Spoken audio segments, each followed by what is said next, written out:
Armenia کی پارلیمان کے اسپیکر ایلن سومنیان کے اس بیان پر تبصرہ کرتے ہوئے پیسکوف نے کہا کہ وہ آذربائیجان کے ساتھ تعلقات کو معمول پر لانے کے عمل میں روس کے ثالثی کے کردار کو قبول نہیں کریں گے۔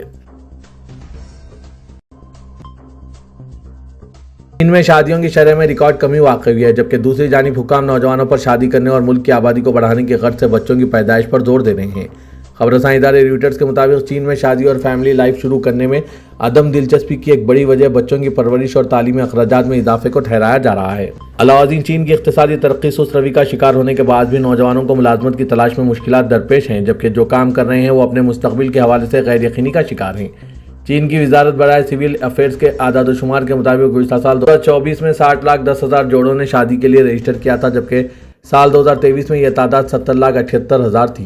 امریکی یونیورسٹی آف ویسکانسن کے پروفیسر یو فوشیان کا کہنا ہے کہ شادیوں کی شرح میں اتنی بڑی کمی کبھی دیکھنے میں نہیں آئی، یہاں تک کہ 2019 میں کورونا کی عالمی وبا کے دوران بھی صرف 12% کی کمی واقع ہوئی تھی۔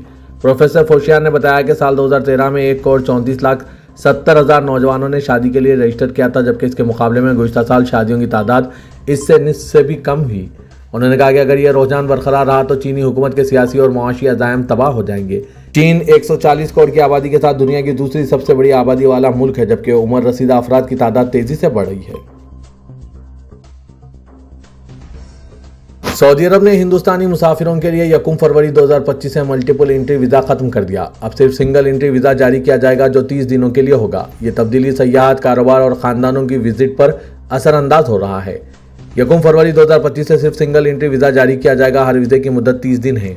حج، عمرہ، سفارتی ویزے اور رہائشی ویزے میں کوئی تبدیلی نہیں کی گئی۔ یہ نئی پالیسی الجزائر، بنگلہ دیش، مصر، ایتھوپیا، ہندوستان، انڈونیشیا، عراق، اردن، مراکش، نائجیریا، پاکستان، ٹیونس اور یمن کے وزٹرز پر لاگو ہو رہا ہے۔ سعودی حکام نے ملٹیپل انٹری ویزے کے غلط استعمال کو اس کی تبدیلی کی سب سے بڑی وجہ قرار دیا۔ ان کا کہنا ہے کہ بہت سے مسافر طویل مدت کے ویزے پر سعودی عرب آئے لیکن غیر قانونی طور پر کام کرنے لگے یا بغیر اجازت کے حج ادا کیا۔ حج کے دوران سعودی عرب میں بھیڑ کا مسئلہ بڑھ رہا ہے۔ 2024 میں 1200 سے زیادہ حاجی گرمی اور بھیڑ کی وجہ سے جاں بحق ہو گئے تھے۔ حکام کے مطابق ان میں سے کئی حاجی غیر رجسٹرڈ تھے جو ملٹیپل انٹری ویزے کے ذریعے سعودی عرب آئے تھے۔ اس تبدیلی کا مقصد غیر رجسٹرڈ حاجیوں کو سعودی عرب میں آنے سے روکنا اور حج کے دوران حفاظتی تدابیر کو بہتر بنانا ہے۔ سعودی حکومت نے ملٹیپل انٹری ویزے کے خاتمے کو عارضی اقدام قرار دیا تھا۔ ہم اس پر دوبارہ نظر ثانی کرنے کا کوئی خاص وقت نہیں بتایا۔ یہ تبدیلی انڈین ورک ویزے کے حوالے سے بھی اہم ہے۔ جنوری 2025 سے انڈین شہریوں کو سعودی ورک ویزا حاصل کرنے سے پہلے اپنے پیشہ ورانہ اور تعلیمی قابلیت کی تصدیق بھی کرانی پڑ رہی ہے۔ یہ تبدیلی سعودی عرب آنے والے انڈین مسافروں کے لیے مشکل ہو رہی ہے، وہ کاروباری افراد جو بار بار سعودی عرب کا سفر کرتے ہیں۔ خادم حرمین شریفین شاہ سلمان بن عبدالعزیز اور ولی عہد شہزادہ محمد بن سلمان نے ایران کو قومی دن پر مبارکباد پیش کی۔ سعودی پریس ایجنسی کے مطابق سعودی قیادت نے ایران کے صدر ڈاکٹر مسعود پزشکیان کو تہنیتی پیغام روانہ کیے۔ سعودی قیادت نے ایرانی صدر کے لیے صحت و عافیت اور نیک تمناؤں کا اظہار بھی کیا۔ سعودی قیادت نے قومی دن پر ایران کے لیے مزید ترقی و کامرانی کی امید ظاہر کی ہے۔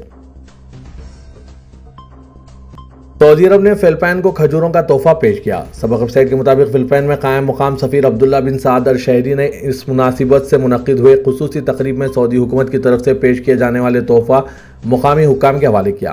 خصوصی تقریب میں کنگ سلمان سینٹر برائے انسانی امداد کے نمائندوں کے علاوہ سفارتی عملہ بھی موجود تھا۔ فلپائن میں مسلمانوں کے امور کے وزیر سابو الدین عبدالرحیم نے کھجوروں کی کھیپ وصول کی۔ اس سے خطاب کرتے ہوئے انہوں نے خادم حرمین شریفین شاہ سلمان بن عبدالعزیز، ولی عہد شہزادہ محمد بن سلمان اور سعودی حکام کا شکریہ ادا کیا۔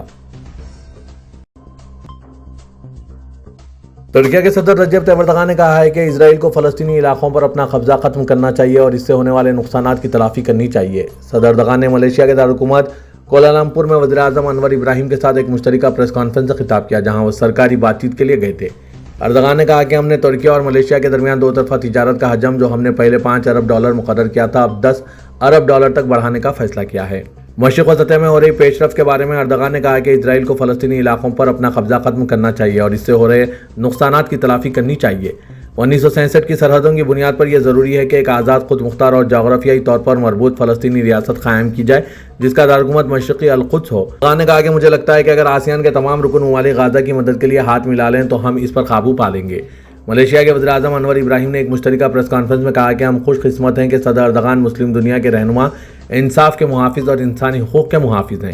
ملیشیا کے وزیر اعظم نے کہا کہ ترکیہ نے غزہ کے مسئلے پر قیادت کا مظاہرہ کیا۔ میں جانتا ہوں کہ کسی دوسرے ملک نے انسانی امداد کے معاملے میں اتنا کچھ نہیں کیا جتنا ترکیہ نے کیا۔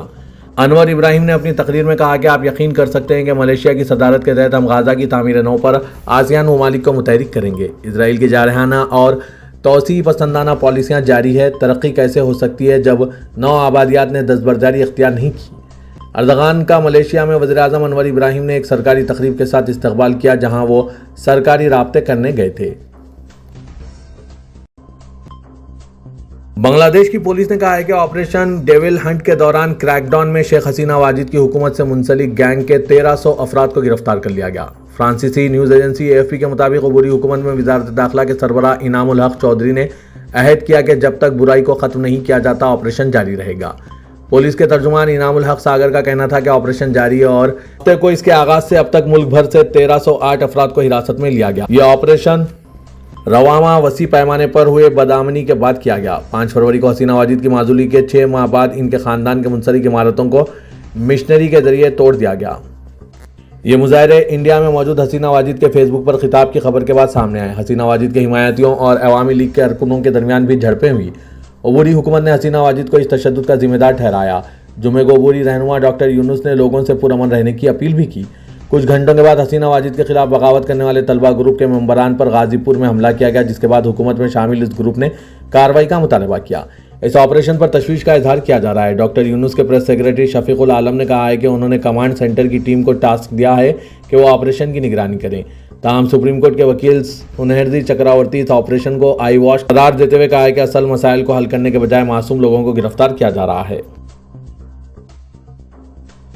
Chief justice of Pakistan Yahya Afridi کا کہنا ہے کہ انہیں بانی پاکستان تحریک انصاف عمران خان کا خط موصول ہو گیا ہے جس میں سنجیدہ نوعیت کے نکات شامل ہیں۔ Chief justice of Pakistan Yahya Afridi نے آج منگل کو IMF کے وفد کے ساتھ ملاقات کے بعد سپریم کورٹ میں صحافیوں سے غیر رسمی گفتگو بھی کی۔ انہوں نے اس حوالے سے مزید کہا کہ عمران خان نے اپنے خط کے ساتھ دیگر مواد بھی منسلک کیے ہیں اور آرٹیکل 184 کی شق 3 سے متعلق بات کی ہے۔ یاہیا آفریدی کا کہنا تھا کہ بانی PTI کا خط ججز کی آئینی کمیٹی کو بھجوا دیا ہے اور میں کمیٹی سے کہا ہے کہ آپ خط دیکھ کر فیصلہ کریں۔ یہ معاملہ آرٹیکل 184 شق 3 کے تحت آتا ہے، اس لیے اسے آئینی بینچ نے بھی دیکھنا ہے۔ Chief justice of Pakistan justice Yahya Afridi نے صحافیوں سے بات چیت کے دوران وزیراعظم شہباز شریف کی جانب سے انہیں لکھے گئے خط کا انکشاف بھی کیا۔ یاہیا آفریدی نے بتایا کہ انہیں وزیراعظم پاکستان شہباز شریف کا بھی خط موصول ہوا ہے، تاہم وزیراعظم کو اٹارنی جنرل کے ذریعے سلام کا جواب بھجواتے ہوئے پیغام دیا ہے کہ خط کا جواب نہیں دوں گا۔ وزیراعظم اور اپوزیشن لیڈر دونوں کو سپریم کورٹ میں مدعو کیا ہے۔ وزیراعظم پاکستان کو پیغام بھجوایا ہے کہ آپ اپنی ٹیم کے ہمراہ تشریف لائیں۔ چیف جسٹس نے بتایا کہ ہم نے قائد حزب اختلاف عمر ایوب خان سے بھی بڑی مشکل سے رابطہ کیا اور حکومت اور اپوزیشن دونوں سے عدالتی اصلاحات کے لیے ایجنڈا طلب کیا ہے۔ متحدہ عرب امارات کے صدر شیخ محمد بن زاید ال نہیان نے پاکستان کے وزیر اعظم شہباز شریف کا متحدہ عرب امارات میں خیر مقدم کیا، جو ورلڈ گورنمنٹس سمٹ 2025 میں شرکت کے لیے متحدہ عرب امارات کے دورے پر ہیں۔ دبئی میں جاری یہ سربراہی اجلاس مستقبل کی حکومتوں کی تشکیل کے موضوع کے تحت منعقد کیا جا رہا ہے۔ ابوظہبی کے قصر شاطی میں ہوئی ملاقات میں شیخ محمد بن زاید ال نہیان اور پاکستان کے وزیر اعظم شہباز شریف نے دونوں ممالک کے درمیان تعاون کو مزید گہرا کرنے اور باہمی مفادات کو فروغ دینے کے موقعوں پر تبادلہ خیال کیا۔ اس دوران اقتصادی، تجارتی اور ترقیاتی شعبوں میں تعلقات کو وسعت دینے پر زور دیا گیا، جبکہ دونوں ممالک کے پائیدار معاشی ترقی اور خوشحالی کے ویژن کے مطابق مشترکہ منصوبوں کے امکانات پر بھی گفتگو ہوئی۔ دونوں رہنماؤں نے ورلڈ گورنمنٹ سمٹ کی اہمیت کو اجاگر کیا، جو عالمی طرز حکمرانی کے رجحانات کی نشاندہی کرتا ہے اور حکومتوں کو عالمی تبدیلیوں سے ہم آہنگ کرنے کے لیے عملی حکمت عملی فراہم کرتا ہے۔